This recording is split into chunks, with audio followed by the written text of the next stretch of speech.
Welcome to our channel. Today we how to authorize Gmail and Outlook desktop securely step by step clearly. Open your Outlook desktop application. Navigate to the file menu located in the upper left corner.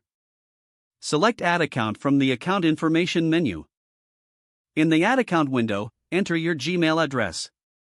Click Connect to proceed. Outlook will now prompt you for your password. Enter your Gmail password carefully.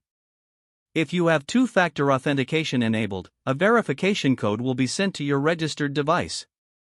Retrieve the verification code and enter it in the prompted field. Click Connect to continue.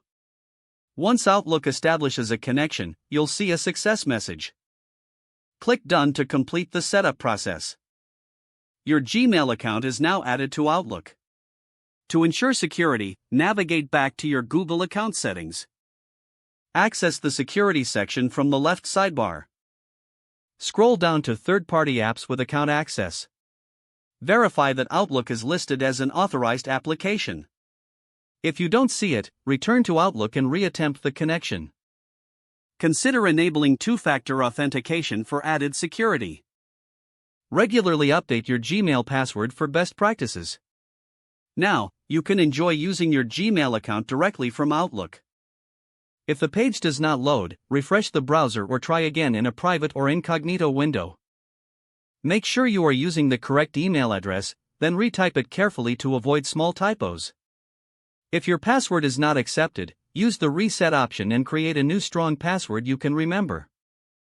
Check your spam folder for verification or security emails, then complete any requested confirmation steps. Enable two-factor authentication if available to improve account security and reduce unauthorized access risk. After signing in, review your profile details so your contact information and settings are accurate and current.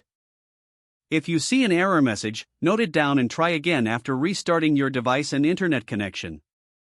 Log out when you finish, especially on shared devices, to keep your account and payment information secure.